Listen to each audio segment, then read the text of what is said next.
Okay. Good to see you, JK. Good to see you too, my friend. How you been? I'm doing great. How have you been? Doing well. We're coming to you live from Rising Phoenix's laundry room right Yeah. now. We are having a little bit of connectivity issue, so we are in a little bit different setup. I hope you Yeah, don't mind. the connectivity at my house really sucks. This is the one challenge I have with doing recorded interviews. And so we're sitting right underneath the Wi-Fi router. I am talking to you on top of the dryer. Yes, and fortunate things is that your ability to convey information is still there. Well, if you guys can all bear with me, we'll have a good chat even right here on top of the dryer. And it can be a little bit more funny. Sure. Okay, we are. How long it has been since we had a talk? A video talk like this, Yeah, it's been a while. I think It's been a little while. it's been little over a year. So So I think it's maybe been about 2 years since we've done a video chat. I'm curious what's it like over the last years. What happened to you, and what happened to Rising Phoenix? Sure. Well, I think the last 3 years. Mm-hmm. So we're just before the holiday season in 2023. Yeah. So the last 3 years, if you look back coming out of 2019 going into 2020, all of us have been on the ride of COVID and now the after ripples of COVID and Mm-hmm. what that's done kind of economically and how that's kind of impacted and changed how people behave and people interact on the internet, but also the kinds of products that they buy. It's been really interesting, you know, coming out of 2019. Like most businesses, I think we were in a really strong place. 2020, some people did okay, some people didn't, in part because governments were pumping money into their economies. And so people were spending money, but they may not have necessarily been spending as much money as they would have. Mm-hmm. Yes. Going into 2021, again, some people were spending money, some people weren't. 2022, I think some of the inflation started to kick in. And in 2023, I think people have people's behavior has really changed now that we're, solid 3 years into this. Yeah, I agree with that. Yeah, you don't have the stimulus money. I know in my medical practice, I've had a lot of patients that have stopped coming in part because some people have lost jobs. They've been laid off as companies aren't doing as well. Mm. And so that has kind of impacted the work that I do, in part because people's buying behaviors have changed. The revenue stream has changed. Lots of companies. Being a business owner, I talk to lots of people who run businesses, restaurants and other businesses, as well as corporate stuff. I come out of more of a corporate family. My brother works in corporate America. And so Mm. I kind of get that perspective. But as a small business, I talk to a lot of small business owners, and everyone's been impacted. And because a lot of the businesses don't have the steady, not just steady revenue streams, but they can't look at the historical behavior of when revenue would be coming in. So it makes it hard to Mm. kind of make decisions because the waves have gotten choppy. They're not as steady as they used to be. Yeah. And so my entire team of people, my supply chain and the people that work with me and for me, all of us have had to kind of bend and shape to deal with the current realities of instability. Yeah, instability. That became a norm in these days. Yeah. Yeah. So that's the financial side of it. On the creative side, it's really pushed me to try and find the kinds of products that people are looking for. And so a lot of people's buying behavior has changed. The kinds of products they buy have changed. I would say recently people have been spending less money on more expensive products and more money on less expensive products. And they buy more frequently. Right. And so I've tried to shift and offer some very good quality, lower priced products to try and fit the palates and wallets of people as they are also adjusting to the realities of cash flow in their own lives. And so, it's like I've offered a bunch of new oud oils over the last year, which have been a really big success. I think 12 or 13 of them. Most of them are priced right around $200 a bottle, give or take, a little bit more, a little bit less. Yeah. I've been trying to add some more aromatherapy products because a lot of people are still trying to find inexpensive ways to just fragrance their space. So I've got a new batch, for example, I've got a new batch of my fir blend. And then this year, this year I put out a new smoky fir blend. And these are more aromatherapy products. They're great for diffusers. They're great for scenting your space. I'll put some oil on a cotton ball and throw it in my clothing drawers. And then when you pull it out, like it really hits you in the face, and your clothes, smell nice. Those are inexpensive products that I put in there. The last year or so, the last 2 years, I've had an operation that we've gotten up and running in Indonesia, and so I've been putting out a lot of new Indonesian products, both sandalwood and oud oil. Yeah. The sandalwoods, I've got kind of two tiers of that's the wrong way to look at it. I have two different styles of distillation that we've been putting out. So we've had kind of a proprietary vacuum distillation setup, and then also a more traditional hydro or steam distillation setup. And so I've been trying to put out new oils to continue to kind of push the boundaries of the scent spectrum so that we can explore more tasty goodness with our noses. Yeah. What else has been new? What have you noticed? What does it look like from your perspective that I've been doing differently? Let me think about it. I think your customer base has changed a lot, and a lot of non-American customers has moved away from your brand. Since people are buying more from local businesses and not buying from foreign countries. That's why I think that.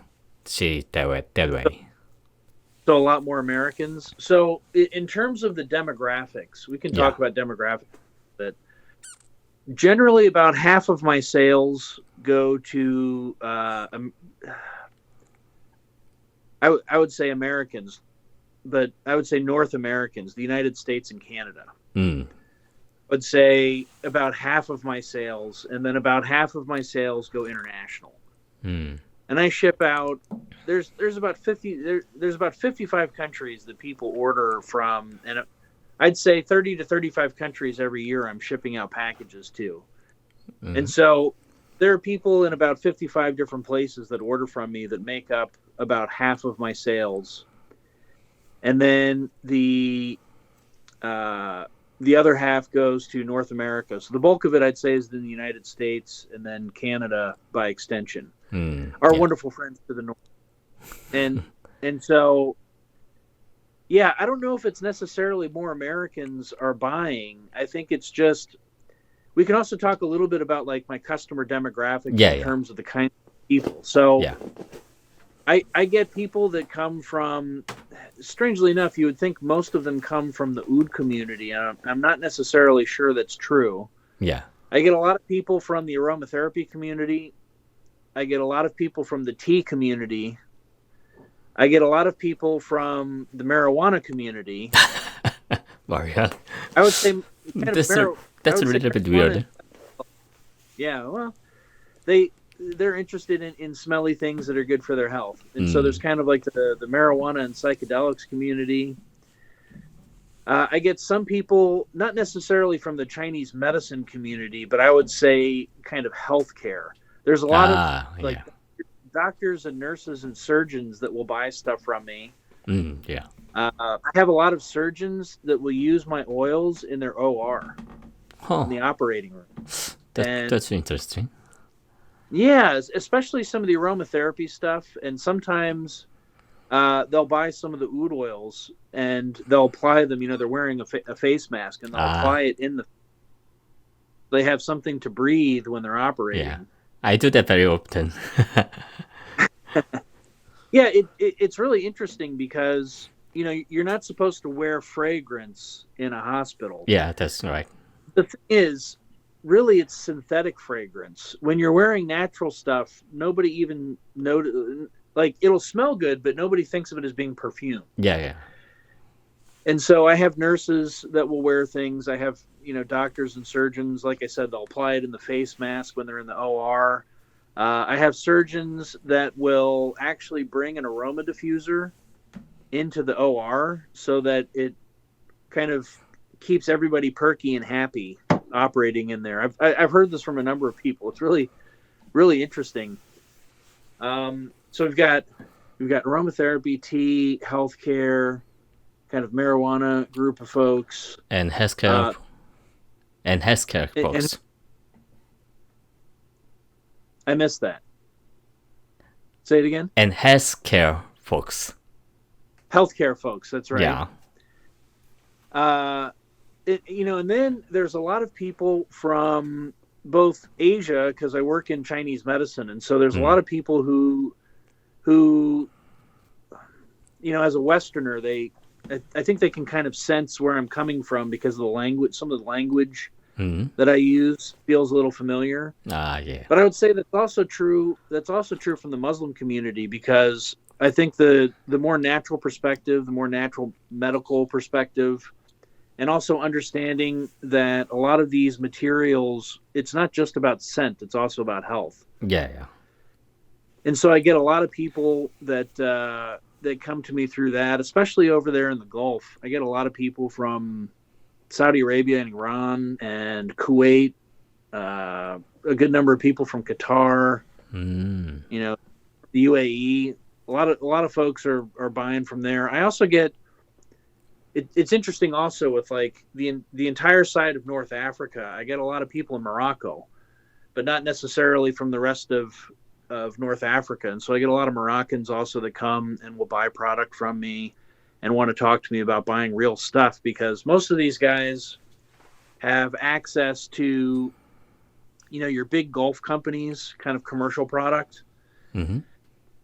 And they want higher quality stuff and they want stuff that they know is real. And so a lot of these guys will come to me for good quality stuff. I've got several people in Saudi Arabia. Interestingly, they'll buy things, and they'll tell me that they usually have access to Indian and Cambodian stuff, but again, it's from big companies. Yeah. And they'll buy woods from me, and they'll tell me that they're the best woods that they smelled. Which is funny to me. I'm an American. I'm Hispanic, but I'm also white. It's like the white guy in America, and it's like my clients in Singapore and Hong Kong and Taiwan that come and buy from me. Yeah. They think it's so funny that I'm shipping them Asian products from America that are coming to them from a white guy who works in Chinese medicine. It's a little mental gymnastics. Yeah, there. that always fascinated me. Yeah, it's just interesting, and so you and I talk a lot of food. Yeah.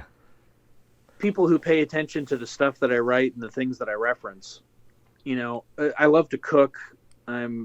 Really my whole journey into medicine and perfumery started in the kitchen. And so you and I also will talk food, and I think especially people in Asia, I feel tend to pick up on the fact that I talk food because I like talking about a lot of different cuisine. I like talking about cooking technique. I talk a lot about creating umami. Yeah. And I find that creating umami in food and creating umami in fragrance, I find there's a lot of commonality in. Yeah. You don't just want something with scent. It's like if umami means taste, you don't just want scent. You want scent. Yeah. So that's one of the endeavors that I work really hard at is to try and find, fragrance with a good punch, something that doesn't just smell good, but kind of tickles your soul. Yeah, I know what you mean, but people really need to experience it by themselves. Until then, they don't understand what you mean. Yeah. Well, it's a concept that's really challenging to explain Yeah. until you've experienced it. Yeah. The expression that I usually use with a lot of these, I say this to a lot of my first-time patients because they have lots of questions about Chinese medicine. I'm sorry. No diet. Don't drown outside of the pool. You okay there? Yeah, excuse me. I'm sorry. So the expression that I use with a lot of my patients when they first come in is, what does strawberry taste like? Yeah. And it's a funny expression because most people you talk to, pretty much every adult you've talked to has probably tasted a strawberry. Yeah. You've never had to explain a strawberry because the context is always understood. Yeah. So imagine trying, just a mental exercise here for me. Imagine trying to explain what a strawberry tastes like. People will tell me, well, it's red. Okay, apples are red. Yeah. Does a strawberry taste like an apple? No. No. It's sweet. Okay, well, bananas are sweet. Does it taste like a banana? No. It's crunchy. And I'm like, well, a Korean melon is crunchy. A Korean melon? No. Oh, it has seeds. I'm like, I mean, that's the very... So you and I talk a lot about food. Yeah. I love to cook. And it's not just about eating. It's the whole process of creation. And my whole journey into medicine and perfumery really started in the kitchen. Mm-hmm. And, I love watching a lot of Japanese and Korean cooking shows, especially. Yeah. And so one of the biggest things you learn with cooking and food technique is to create umami in the food. And I think there's a lot of crossover between creating umami in food and creating umami in a fragrance. Mm-hmm. And so if the word umami means taste, you want the food not just to have taste, but to be tasty. Yeah, yeah. I think umami and fragrance isn't just about having scent, it's about having scent. And that impact is necessary in good dishes. Absolutely. Yeah. And so one of the big endeavors that I have in creating fragrances is to have products that have a lot of scent. That they're not just talking to your nose, they're talking to your soul. Mm-hmm. And so I want them to hit you a little bit more deeply. And I do this, I take this seriously when we're distilling oils, whether it's ouds or sandalwoods or some of the resins that we occasionally distill, but also in how I create other products, how I create the attars and other products.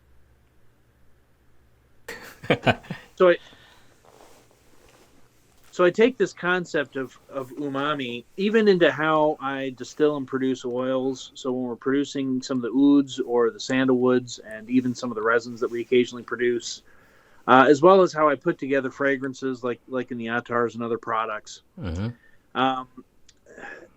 The way that I put everything together, the way that I produce things is to really make sure that it has, like I said, it needs to touch your soul. It's more than just scent.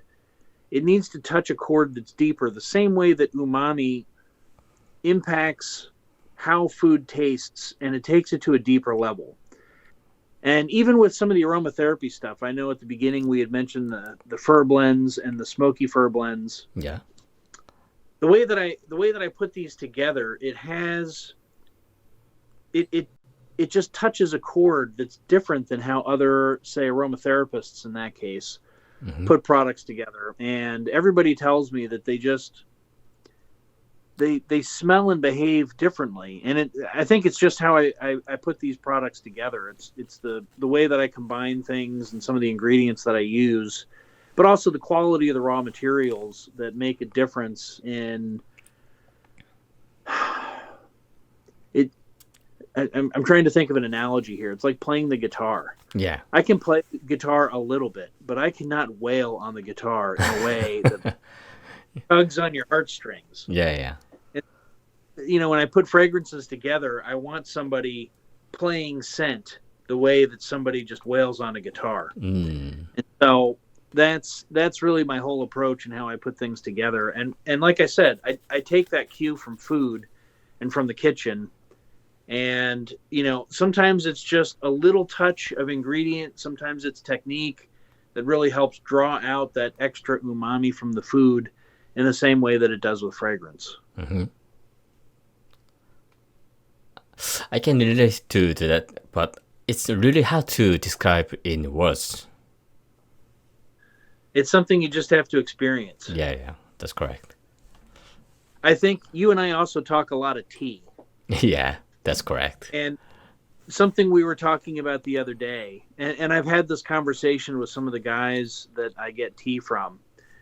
In Asia, the consumer tends to want really delicate, light, floral, sometimes fruity notes out of the teas. And here in the U.S., the tea community tends to want heavier roasted, sometimes a little smoky or malty tasting. Like they want heavier teas as opposed to lighter teas. Yeah. I think they wanted some punch in their teas. I think part of the difference there is that an Asian consumer is willing to put in the extra work to pay attention. Whereas here in the U.S., they just want to be kicked in the teeth with flavor. Yeah. And so tell me if this makes sense. Yeah. Here in the U.S., we tend to be a coffee culture. And I think we're a coffee culture because it has so much more punchy taste. You don't have to work for it so hard. Tea, you kind of have to slow down, pay attention. It's not really good for chaos or lots of movement. Whereas coffee, you can just pour it, grab it, and go. Tea, you really need to take your time to brew it. You need to pour the coffee, sit down, taste it, enjoy it, and then you sit there and kind of contemplate the flavor. And if this makes sense, I try to take both of those aspects, the subtlety from tea and the kick from coffee, and I try to marry those into how I make fragrances. Does that make sense? Yeah, that makes sense. But some coffee enthusiasts out there might be very mad about what you just said. Yeah, well, I apologize for the coffee enthusiast. Yeah, no, I totally get it. But these are just the things that kind of float around in my head, and you were asking at the beginning of this, what's the last 3 years been like? Yes, and I would say I asked about if there was any difference in demographic of your customer base. Well, the last 3 years, I've spent a lot about thinking about these things, and it's a journey. Even in medicine, it's called a practice for a reason, because you're always practicing, you're always honing the technique and skill. And I think the same is true in perfumery. And I'm constantly learning how to refine and accentuate. So you refine what you're trying to do, but then also try and accentuate those kinds of notes. Yeah. And so sometimes I'm trying to refine and accentuate the subtlety, and sometimes I'm trying to refine and accentuate that kind of kick in umami. And then I'm trying to work on marrying those together. In terms of the demographics, like you were saying, I think at this point it's about 50% domestic. And when I say domestic, I mean North America, United States, and Canada. and then about 50%. About 50% of the orders come in internationally.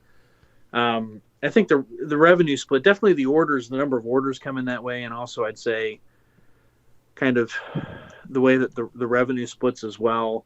I would say one area that I've been growing and getting orders actually is in the Gulf. I've always had a lot of orders in the Far East, again, because I think my work in Chinese medicine and kind of my understanding of Asian culture, I think has brought those people in. But more and more, I seem to be getting more customers from the UAE, from Kuwait, from Qatar, Iran, Saudi Arabia. Yeah, there's a lot more people who have been coming to me, both for woods and oils. So one of the I had this customer. If you're out there, let's see if you can pick out who I'm talking about. If you think I'm talking about. No, he had ordered a bunch of oils, and I sent him over, and he was like, "I have not smelled anything like these in my market." He's like, "I have not." He's like, "I bought from everybody. I bought from all the companies. I bought from all the independent vendors and sellers." He's like, "I have not smelled any oils like these," and he loved everything. So do I take a Middle Eastern? Usually, the way that I describe my process is that I'm taking both a Middle Eastern and Far Eastern approach through the lens of an American consumer. That sound about right? You told me once that I have a Middle Eastern style taken by way of Japan and Chinese medicine. Yeah, I said that. Yeah, so I think part of it is that the way that I've always gone about it is that things feel at the same time exotic and familiar. Yeah. For a lot of these Gulf guys, there's a familiarity, but I'm doing it differently than their local resources are doing it, and so it feels exotic. And I think the same is true in the Far East. I'm doing things in a way that feels familiar, but I'm not doing it like people, like companies that are over there are doing it, and so it feels exotic. And I think the same is true here in the U.S., especially because I like to make products that tell a story, especially trying to encapsulate time and place. People will be either familiar with the story or it's a brand new story, and they love the information that they're getting. And then the way that I make the product, it uses familiar materials told in a novel way that feels exotic. And so everywhere, both here in the West, in the Middle East, and in the Far East, I think there's this combination of familiar and exotic in the way that I'm kind of creating products. And I try to draw inspiration from everybody. Like I said, I get a lot of inspiration from food and then also from time and place. I'm always trying to make something tasty, either for the mouth or for the nose. Yeah. And not just tasty, just tasty things. Tasty. Yeah. We have this magnet on our refrigerator, and I think a lot of people have told me this over the years. Either they've been here to the house or they've seen videos and they've seen it on their fridge. When I say that I like to feed people's souls, I think sometimes they think I'm kind of bullshitting them. But then they see the sticker on the fridge that says, what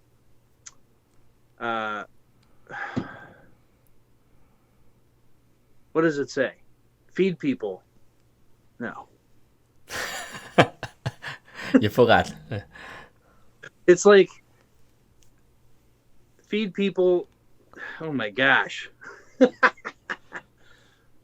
Cook tasty food, feed people. We might have to cut this part out. It's okay. It's part of the fun. I have completely gone brain dead on the magnet. Yeah. Feed people, cook them tasty food. There you go. Feed people, cook them tasty food. Yeah. And we actually I have two of these magnets. And I actually had a guy here that was reading it, and he read it as feed people, cook them, tasty food. So he put a little period in between the cook them tasty foods. Now it sounds like I'm eating people. Yeah. but I've always taken that approach of, feeding people, nourishing their souls, Mm. and doing that by way of food. One thing I've told you, we've been watching a lot more Korean television lately. Yeah. The TV show Banchan. And yeah, oh yeah, those are great shows. Yeah. But one of the things we've noticed as a theme throughout all of the shows is that as part of people's greetings, they're like, "Have you been eating well?" Yeah. That's the greeting we Let Koreans me use. let me get out for food. Let me feed you. And it really seems like something that is deeply ingrained in Korean culture, Yeah. where food isn't just calories, it's nourishment, and not just nourishment for the body, but also nourishment for the soul. Yeah, that's correct. And that is how I have always approached things. And so it really has deeply resonated with me, just how you can be watching the show, it can be a drama or a love story, but then they're constantly talking about food. And also, there's so much food porn in the shows where they show you cooking and eating food. Mm. They don't just sit down to eat, they show you everything that's being eaten. And, if you're watching an American drama or an American movie, if they sit down over food, it's either like a business deal or a fight. But when you watch these Korean shows and they sit down for food, it's about the food porn. It's like showing what they're eating. Yeah. I love it. And so, that feed people, cook them tasty food. Hopefully, don't cook them into tasty food. Again, that's a theme that I take in how I make the aromatics, because it's more than just smell. It's more than just something that smells nice. It's about nourishing the soul. It's about being healthy. It's about connecting with the outside and connecting with the natural world. And that's kind of the approach that I take with how I've done everything. Is your back hot a little bit? Is my back hot a little bit? Yeah. Hot. I don't. Yeah. I don't think so. Yeah. Does it look? It seems a little bit uncomfortable. Oh, because I'm straddling the dryer. My legs are out like this, so I can get close to the video. And then this is cold, and I'm sitting on a little stool, so I'm just shifting around. I'm literally putting you on an uncomfortable position. That's okay. I'm more than happy to be twisted into weird positions for you. That didn't sound right. So we talked about how things have been in the last 3 years, but I wish to know more about how your brand has changed and your products has changed over the last years, because it feels very different from 3 years ago. Well, how would you say it feels different? What have you noticed? It feels more refined, and I think the theme is a little bit different, because it went from super exotic to a little bit exotic. Well, I still try to keep the exotic in there. You'll notice a lot of the product names will incorporate the specific locations that some of the oils come from, especially the oud oils. Another big thing that's changed. So, like I said, a lot of my teams and the employees that I have, we've had to change how we do business. Or part of it's changing how we do business because of everything starting with COVID, but it's also just part of the natural progression of working together. Some of these guys I've been working with for 7, 8, 10 years at this point. And we've set up some distillation operations the last 2 years or so. We've had our new Indonesian operation, the distillation set up there. I'm working right now on building out a new Indian operation. So there's a couple guys that I work with in India, but then I'm also setting up my own equipment out there because I've got a team of 5 guys. You've noticed, especially since COVID, a lot of these things I picked up in like 2019, 2020, 21, Yeah. a lot of really old oils. And so some of these things we're making, some of these things we're picking up along the way. And when we make stuff, you have to understand the regions in India where these come from. The stills that are at our disposal are more traditional setups. Oh, And so it's yeah. like a Degenbop, the Degenbopka and a wood fire. Right now, I've bought the copper, and we're going to be making a couple stills that I can be doing more new gen styles. Yeah. Usually, when I do the new gens, I've got some other guys that I work with. The challenge is that it's not like here in the West or in other parts of Asia where I can just ship a bunch of wood. Like, we're out in the jungle, we're out in these small villages. There's not great roads. You're really far away, and so like trying to get things from one side of India to the other is really challenging. And so I'm having to set up some stills out there because, talking about what's changed and developed. Starting about a year and a half ago, we started pulling some trees down, and so working with the local government and the local forestry departments and some of the local village folks. We've been pulling down some trees, and so I'm getting wood that we can sell as wood. I'm getting wood that we can distill, and then I'm also getting like the shavings and dust from all the cleaning. Yeah. And so I've made a few oils from a traditional setup.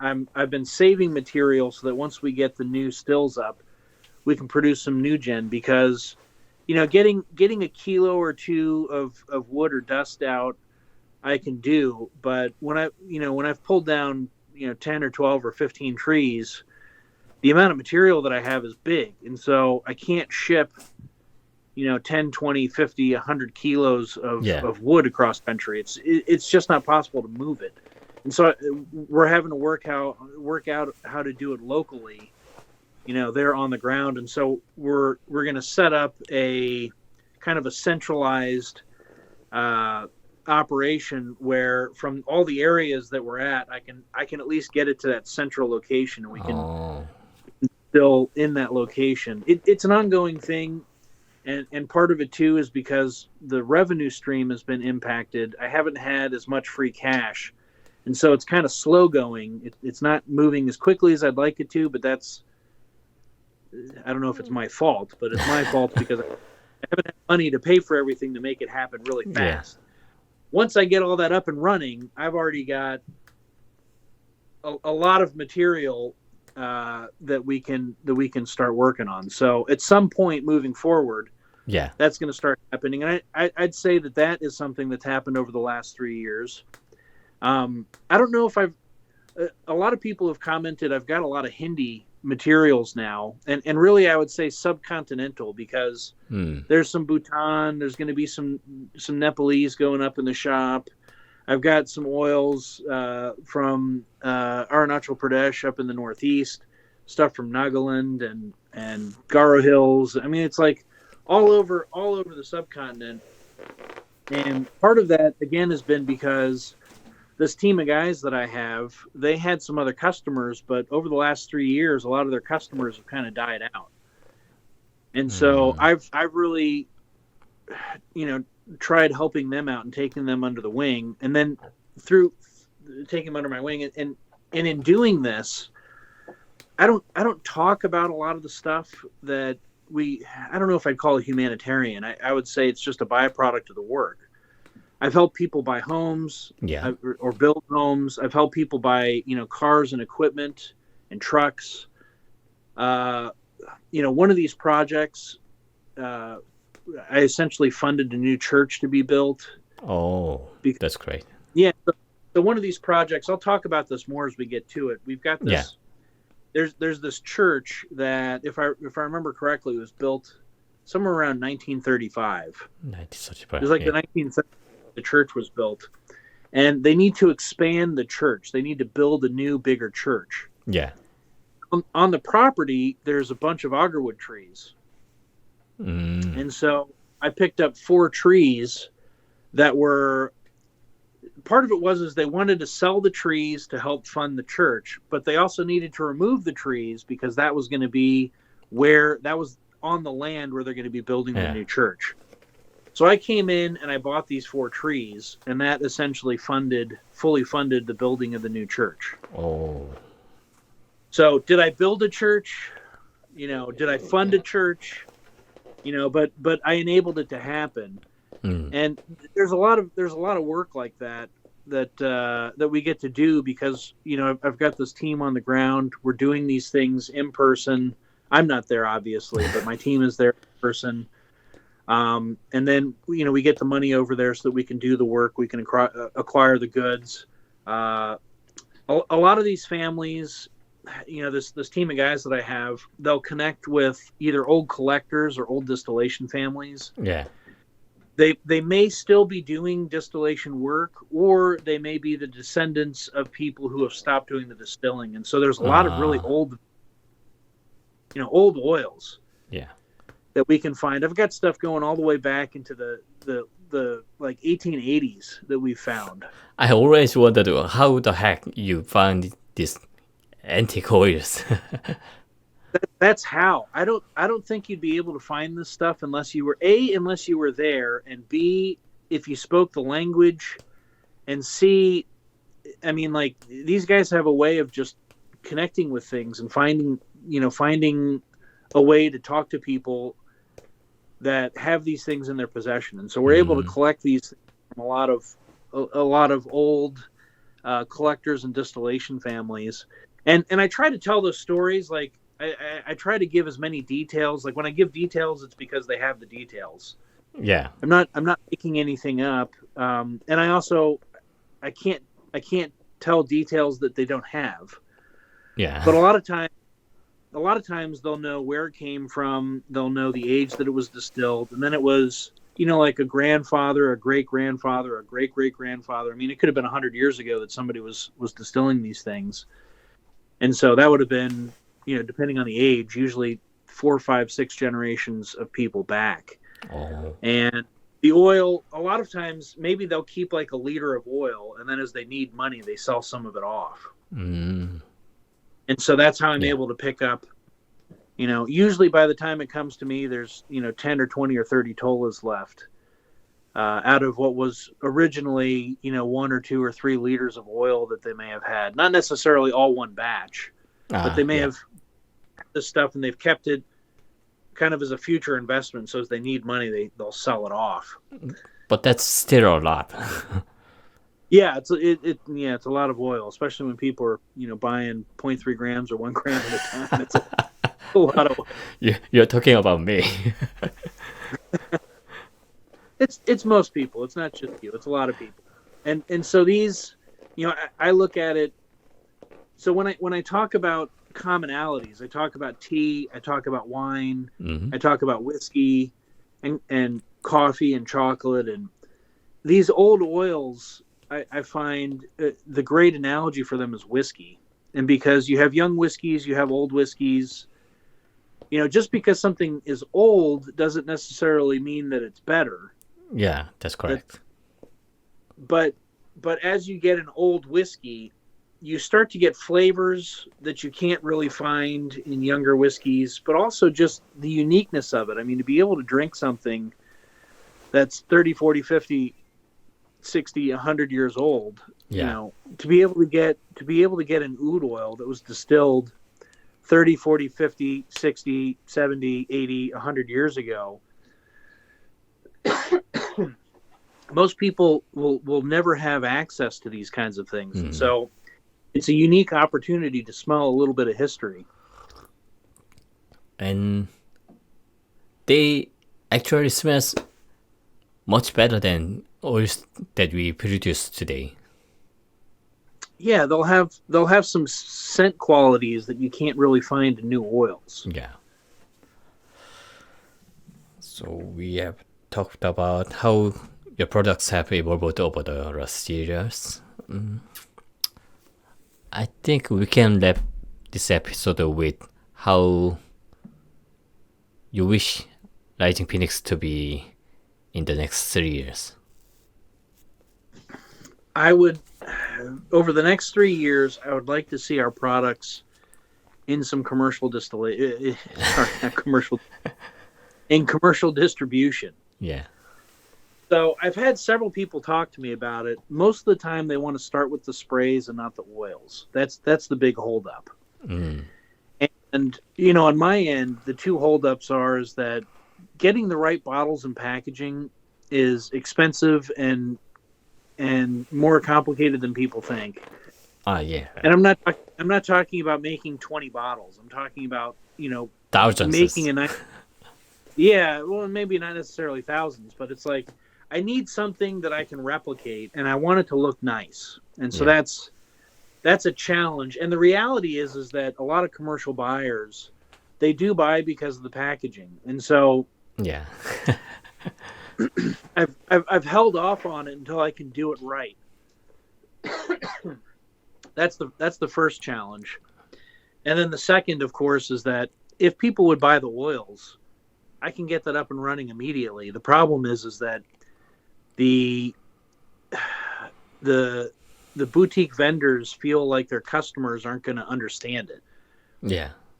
And I'm like, okay, so let's introduce them. Let's educate them. They're going to get something that they haven't seen or smelled before, and this is a great way of expanding their palate and expanding their understanding of what fragrance is. Yeah. So those are usually the challenges that I face in getting the products out. I've had a lot of people come to me with interest. It's just as the financial revenue stream has been impacted over the last couple of years, that also kind of holds me back. And then also, I'm so heavily invested in the way that I'm doing things already. It's hard to pull money away from that. Yeah. And send it in a new direction. And so we're getting there. We're getting there. We'll be there soon. Soon, I hope so. Organic growth. Everybody will tell you organic growth is the best kind, but it's the most painful. And slow. Slow. Yeah. Think about it. We've been in business since 2011. We're here at the end of 2020, and it's just taken a long time to get to where we are. It's kind of amazing. I have to sit back sometimes and just marvel at everything that we've done. In all the different places that I am. We've got operations in Thailand, Indonesia, India, Malaysia, both East and West Malaysia is where I've got setups. I might have another one. I got to think here on the spot. And then I've got distillation partners in a lot of different places. And then there's some oils that we pick up along the way. I've also distilled in, I've also used distillers that are in Canada, here in the United States, Hawaii, in the UK, Sri Lanka, and there's a lot of people in a lot of places, and it's pretty amazing when you think about what the internet has enabled us to be able to do. Because even just you were talking about what's changed in the last 3 years. Yeah, I'd say.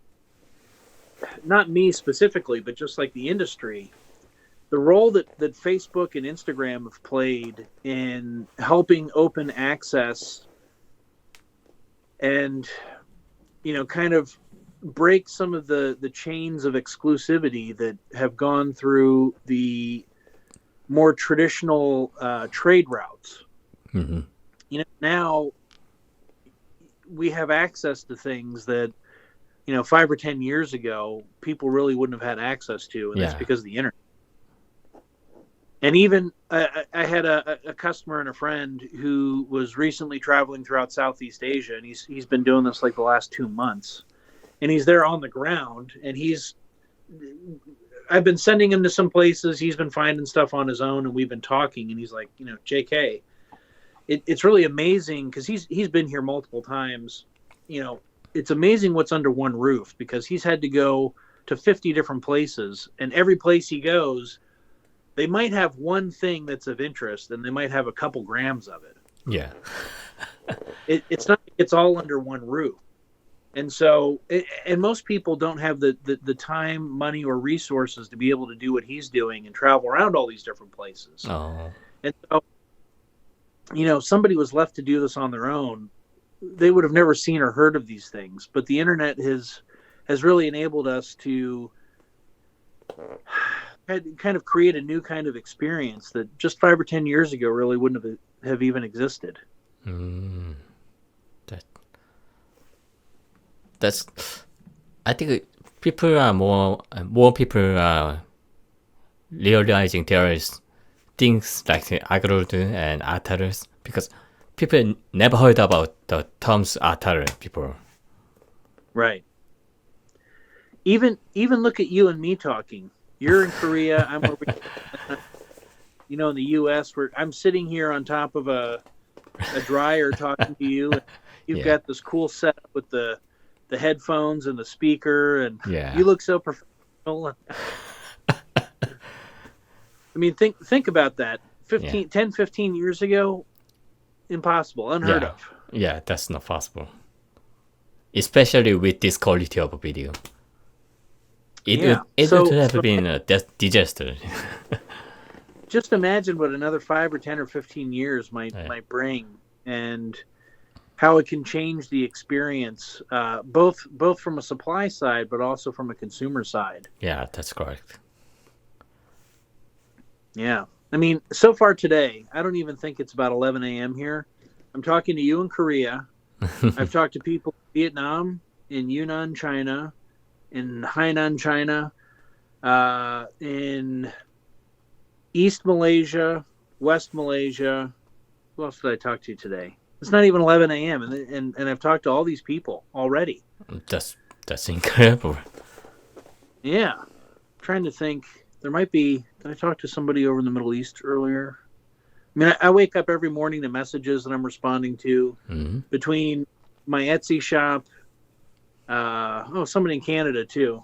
Between my Etsy shop, Instagram, WhatsApp. I mean, I'll have messages from people all over the place. Sometimes I'm up at 5 o'clock almost every morning, and by the time I eat breakfast and have my tea, sometimes it'll take me 3, 4, 5 hours just to get through all the messages and conversations before I can even start doing anything.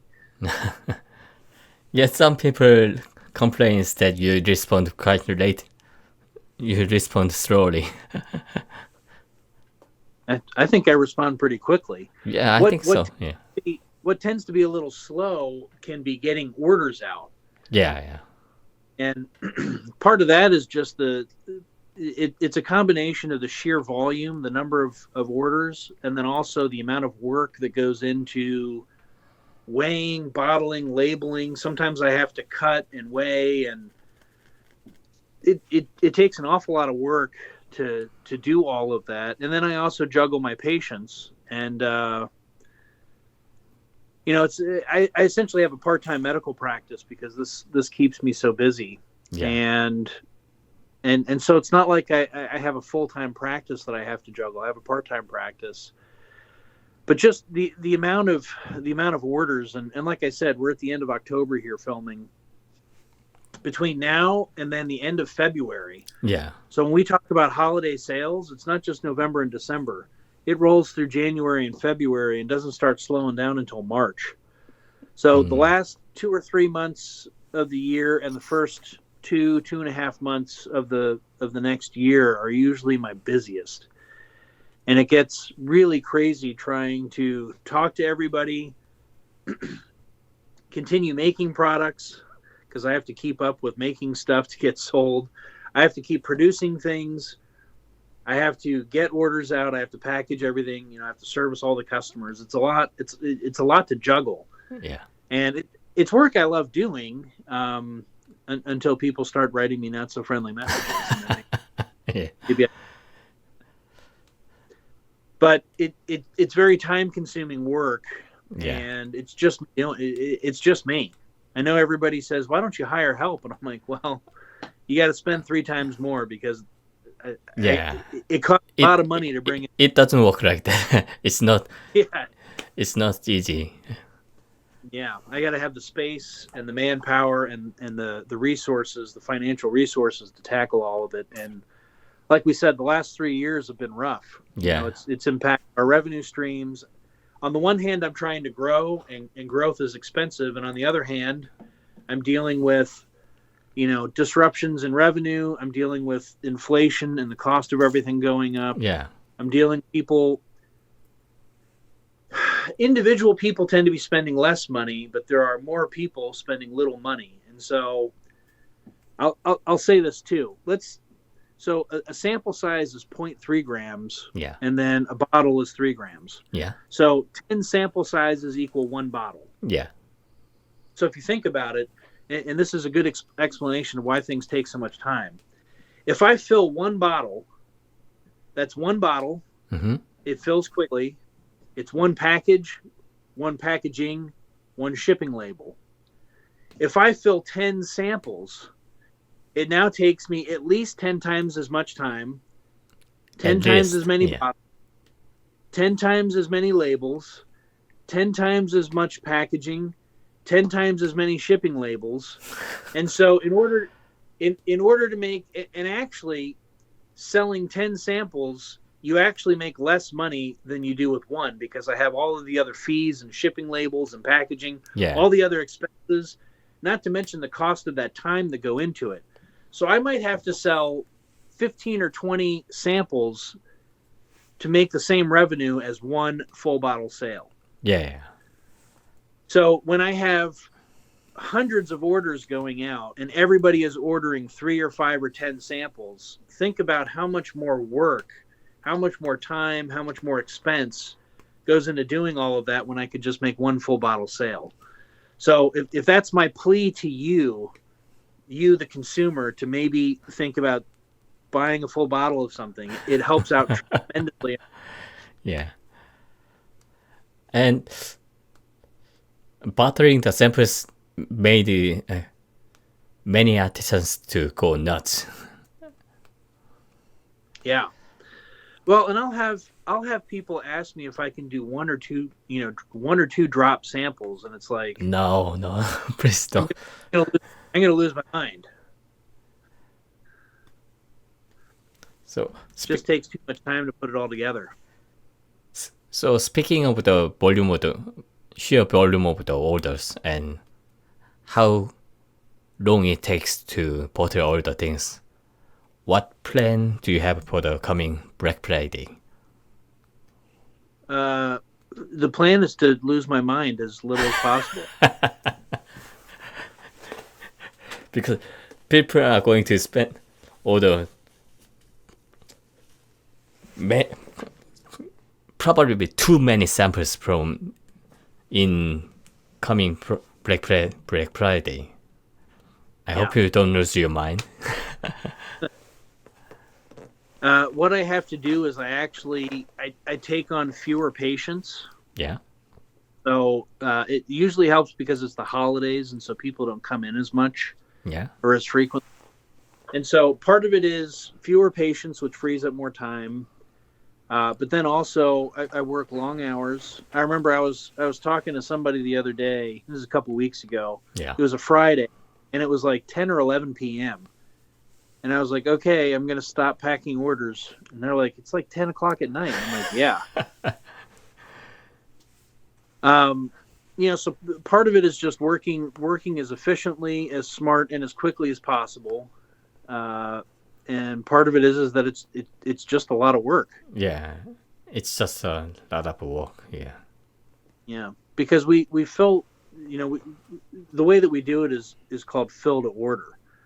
So we're not pre-filling everything because it's really hard to gauge and judge what people are going to be buying. Yeah. And so I have to fill it as they order it. And so, usually on the back end of businesses, usually as soon as July hits, you have businesses start ordering packaging material and bottles. And I try to get all of that done by September. And even then, I usually start running out of certain stuff, certain bottles, certain packaging.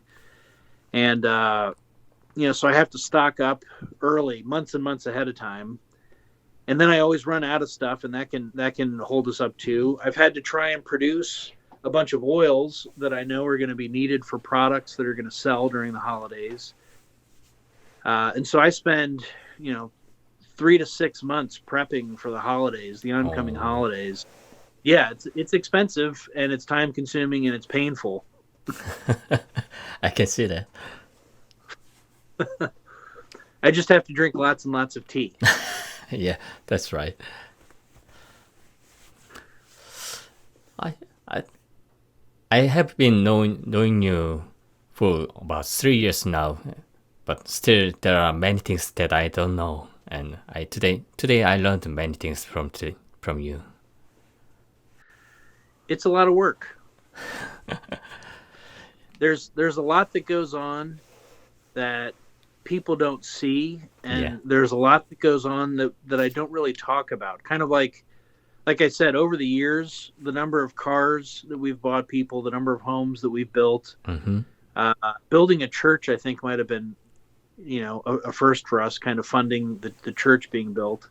Yeah. I've helped a lot of these guys also have other businesses, and so I remember, some of the work we did together ended up buying. He's also works in fishing. And so he's got a seafood, like one of the guys I've worked with for several years has a seafood distribution business. Mm-hmm. So, it helped to buy a bunch of equipment that he needed for that business. There's just a lot that we don't talk about. There's a lot of people's lives that we're involved in. The medicine too. I was just telling the story to somebody yesterday that, it's like, because we're dealing with a lot of people that are out in the jungle or way out in the country.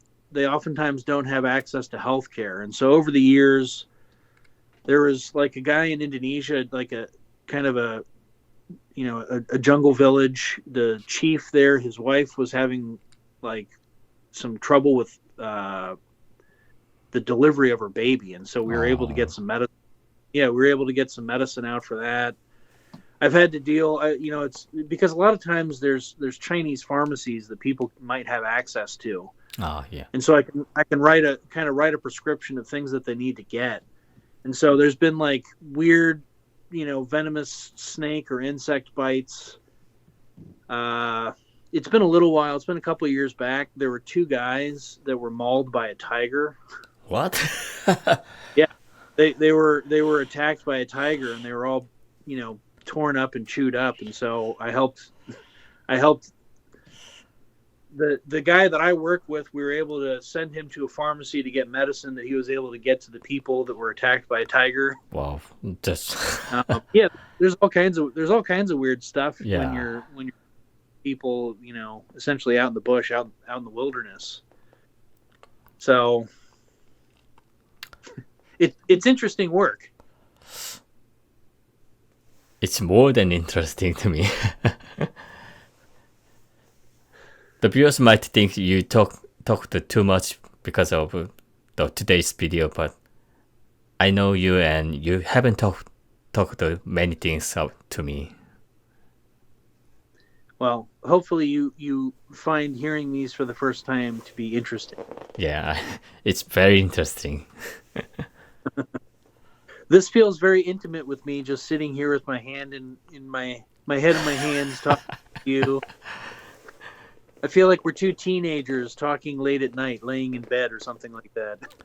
It is It's like a sleepover. It is actually midnight in Korea. Well, I should let you go so you can get some sleep. Yeah, I can sleep. I can get some sleep right now, and I hope to talk with you soon, and we will catch you up later. Yeah, this was a great chat. I'm Yeah. also glad that the last part of this, the internet, held up well. Yeah. I think this thing takes some time to be stabilized. Yeah. Yeah. Well, I've liked this. It's not a fireside chat. It was a dryerside chat. Yeah. Well, it was good talking to you, my friend. I look forward to the next time we can have another chat. Yeah, I'm looking forward to it as well. So catch up. Well, if you, the listener, have stuck with us this far, I appreciate you sticking around for some stories. The viewers will appreciate what you have talked about. I hope so. Well, I appreciate you guys sticking with us.